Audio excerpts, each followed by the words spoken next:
अस्सलाम वालेकुम grade 10 students, math 4024। Circle properties का एक पास पेपर क्वेश्चन डिस्कस कर लेते हैं, क्योंकि हमने अभी सर्कल प्रॉपर्टीज़ जो है उसमें एंगल प्रॉपर्टीज़ को डिस्कस किया। तो एक क्वेश्चन जो है थोड़ा सा देख लेते हैं ताकि थोड़ा कॉन्सेप्ट और समझ में आ जाए। This is a pass paper question. मेरे ख्याल से ये जून 2009 का पेपर 1 का क्वेश्चन है, क्वेश्चन नंबर 14 आई गेस। इस क्वेश्चन में हमारे पास एक सर्कल है और सर्कल में कह रहा है कि we have a centre O. एक सर्कल है जिसका सेंटर ओ है, passing through A B C D चार पॉइंट्स हैं जो सर्कल के अंदर हैं सर्कमफेरेंस पे। This is point A, B, C और डी। ये चारों पॉइंट जो हैं ये सर्कमफेरेंस पे मौजूद हैं। A O D is a straight line. A O D basically एक स्ट्रेट लाइन है जिसको हम डायमीटर कह रहे हैं क्योंकि सेंटर से पास हो रही है। और B O is parallel to C D. ये जो दो लाइंस आपको यहाँ नजर आ रही हैं बी ओ और सी डी, ये दोनों पैरेलल हैं क्योंकि इन पे एरोज भी नजर आ रहे हैं आपको। ये एरोज जो है बेसिकली पैरेलल साइन को इंडिकेट करते हैं और ये पैरेलल लिखा हुआ भी है क्वेश्चन में। तो these two lines are parallel. जब तक ये एरोज आपको क्वेश्चन में ना दिखे आप बिल्कुल सपोज नहीं करना कि अपनी मर्जी से कि ये दोनों लाइन पैरेलल है।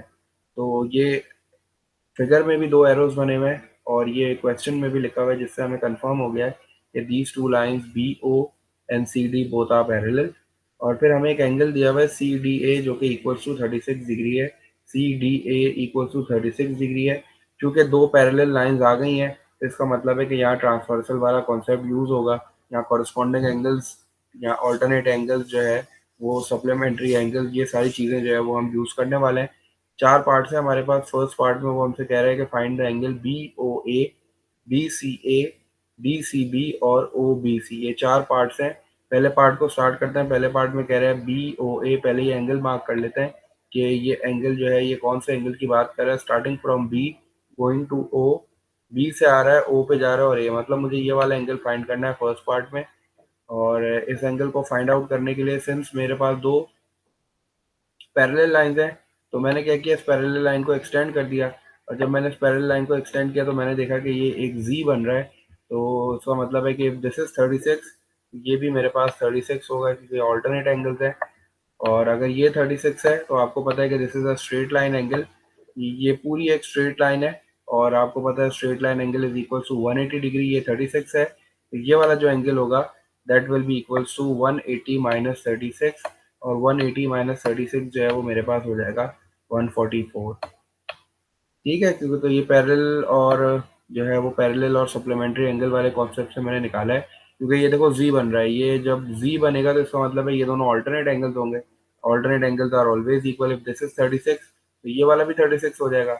और since this is a straight line angle तो ये 144 हो जाएगा। और फिर इसी हिसाब से ये वाला एंगल जो है ये भी बिल्कुल 36 डिग्रीज हो जाएगा क्योंकि ये भी तो एक स्ट्रेट लाइन है। एओडी भी तो पूरी एक स्ट्रेट लाइन है। अगर ये 144 है तो दिस विल अगेन 180 माइनस 144। तो ये 36 मेरे पास जो है ये फर्स्ट पार्ट का आंसर आ गया है। ये कॉरस्पॉन्डिंग एंगल्स भी हो सकते थे क्योंकि यहाँ एफ भी बन रहा है, ये देखो लेटर एफ बन रहा है। तो इफ दिस इज 36 तो ये भी 36 होगा। तो कॉरस्पॉन्डिंग एंगल्स के अकॉर्डिंगली भी मेरे पास जो एंगल बी ओ ए है वो 36 के बराबर आ रहा है। अच्छा, अब सेकंड पार्ट में मुझसे कह रहा है बी सी ए। बी सी ए पहले मार्क करता हूँ कौन सा वाला एंगल है ये। बी सी ए का मतलब है बी से स्टार्ट हो रहा है, सी पे जा रहा है और ए तक जा रहा है। मतलब ये छोटा वाला एंगल की बात कर रहे हैं। ये जो नजर आ रहा है ये मुझे छोटा एंगल फाइंड आउट करना है। इस छोटे एंगल को फाइंड आउट करने के लिए मेरे पास जो है वो चूंकि सेंटर है इस फिगर में, तो इसका मतलब है कि सेंटर के पता होने की वजह से मैं जो है वो फर्स्ट और सेकंड प्रॉपर्टी यूज कर सकता हूँ। फर्स्ट प्रॉपर्टी कहती है कि एंगल एट सेंटर। अगर मैं इस पूरे एंगल को एंगल एट सर्कमफेरेंस काउंट कर रहा हूँ, मैं ये आपको मार्क करके दिखाता हूँ। ये जो पूरा एंगल है यहाँ से लेके यहाँ तक, अगर मैं इसको एंगल ऑफ सर्कमफेरेंस ले रहा हूँ तो इसका मतलब है कि ये वाला जो पूरा एंगल होगा ये एंगल एट सेंटर होगा। कैसे? क्योंकि इन दोनों की आर्क बिल्कुल कॉमन है। ये देखो ये इसकी कॉमन आर्क है और ये स्टार्ट हो रही है बी से और ये जा रही है डी तक। तो इसका मतलब है कि this is the common arc. ये पूरी कॉमन आर्क है जो एक एंगल सेंटर पे बना रही है और एक एंगल सर्कमफेरेंस पे बना रही है। ये सेंटर वाला एंगल है और ये वाला एंगल जो है ये सर्कमफेरेंस वाला है। क्योंकि देखो दोनों का स्टार्टिंग पॉइंट भी एक ही है। ये दोनों का स्टार्टिंग पॉइंट हो गया और ये दोनों का एंडिंग पॉइंट हो गया। ठीक है, तो हमें पता चल गया कि ये जो है बेसिकली एंगल एट सेंटर है और एंगल एट आर्ट है। ये दिस इज सर्कमफेरेंस, ये सर्कमफेरेंस वाला एंगल है और ये वाला जो है ये सेंटर वाला एंगल है। तो आपको पता है कि दिस इज 144, तो ये कंप्लीट एंगल जो है ये बेसिकली हमारे पास 360 होता है। तो 360 में से जब आप 144 को सब्ट्रैक्ट करोगे तो आप पूरा ग्रीन वाला एंगल निकालने के लिए, ग्रीन वाला एंगल का मतलब है ये पूरा एंगल निकालने के लिए मुझे पता है कि ये जो कंप्लीट एंगल होता है ये 360 होता है और दिस पार्ट इज 144। तो इसका मतलब है 360 माइनस 144 विल गिव मी 216। और अगर ये 216 है तो इसका मतलब है कि ये जो पूरा एंगल है सी, एंगल बी सी ए जो है, angle sorry B C D जो है बेसिकली मेरे पास ये हो जाएगा हाफ ऑफ 216। मतलब 216 को जब मैं 2 से डिवाइड करूंगा तो वो सरकमफेरेंस वाला एंगल आ जाता है और सरकमफेरेंस वाला एंगल जो है वो मेरे पास आ जाएगा 108। 108 आ गया। इसका मतलब है ये कंप्लीट एंगल पूरा 108 है। और चूंकि मेरे पास ये डायमीटर है तो इसका मतलब है कि ये वाला एंगल जो है वो 90 डिग्री होगा। और ये छोटा वाला पार्ट निकालने के लिए मैं क्या करूँगा, 108 में से 90 को माइनस कर दूंगा तो मेरे पास ये छोटा वाला एंगल आ जाएगा जो मुझे चाहिए, and that will be equals to 18 degrees. So part B का जो आंसर आ रहा है ये मेरे पास 18 डिग्रीज आ रहा है। और ये मैंने कैसे निकाला, ये मैंने जो है वो एंगल एट सेंटर वाले कॉन्सेप्ट से निकाला, क्योंकि मैंने देखा था मेरे पास सेंटर है। तो इसका मतलब है कि ये जो सरकमफेरेंस पे एंगल बन रहा है, तो ये सरकमफेरेंस पे बन रहा है तो इसका मतलब है ये जो है वो सेंटर पे बन रहा है, क्योंकि मैंने देखा कि एक आर्म इसका ये रहा और एक आर्म इसका ये रहा। तो ये स्टार्टिंग पॉइंट हो गया दोनों का और ये एंडिंग पॉइंट हो गया। तो मैंने यहीं से चेक किया कि ये कॉमन आर्क जो है ये कहाँ कहाँ एंगल बना रही है। तो ये एक सेंटर पे एंगल बना रही है जो 216 है। तो अगर ये सेंटर वाला एंगल 216 है तो इसका मतलब है कि सर्कमफेरेंस वाला एंगल इसका आधा होगा। तो 216 डिवाइड बाई 2 108 हो गया। और सिंस मुझे पता है कि ये ए ओ डी डायमीटर है तो डायमीटर के सामने हमेशा 90 डिग्री होता है। डायमीटर के सामने अगर ट्राइंगल बन रहा है तो ये 90 डिग्री है। तो अगर ये 90 है तो बाकी वाला 18 हो जाएगा जो मुझे फाइंड आउट करना था। थर्ड पार्ट में मुझसे कह रहा है डी सी बी।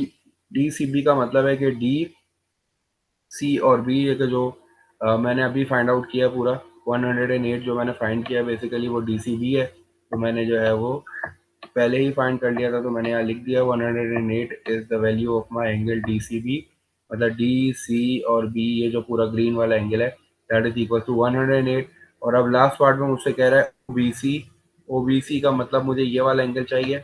और ये वाले एंगल के लिए अगर मैं छोटे वाले ट्राइंगल को कंसिडर करूँ तो जो छोटा वाला ट्राइंगल है उसमें एक एंगल 18 है, एक एंगल जो है वो 90 है। ये वाला एंगल 90 हो जाएगा क्योंकि ये जो है छोटा सा जो है वो राइट एंगल ट्राइंगल है। तो इसका मतलब है थर्ड एंगल मुझे निकालना है। तो थर्ड एंगल निकालने के लिए मैं क्या करूँगा, 18 और 90 को माइनस कर दूंगा 180 में से। तो मेरे पास जो है वो थर्ड एंगल आ जाएगा। 180 में से मैंने माइनस कर दिया सम ऑफ ये मेरे पास 18 है और ये मेरे पास 90 है। तो मेरे पास जो आंसर आ गया that is coming out as 72 degree. थोड़ा सा ट्रिकी क्वेश्चन था, थोड़ा सा मुश्किल भी था, इसलिए मैंने सोचा कि इसको थोड़ा सा सॉल्व कर लूँ, थोड़ा प्रैक्टिस कर लेते हैं। क्योंकि हमने जो है इसमें तकरीबन एंगल एट सेंटर वाली प्रॉपर्टी भी यूज़ हो गई, डायमीटर वाली प्रॉपर्टी भी यूज़ हो गई और फिर इसमें ऑल्टरनेट एंगल्स और कॉरस्पॉन्डिंग एंगल वाला कॉन्सेप्ट भी यूज़ हो गया। तो आई होप ये क्वेश्चन थोड़ा सा समझ में आया होगा।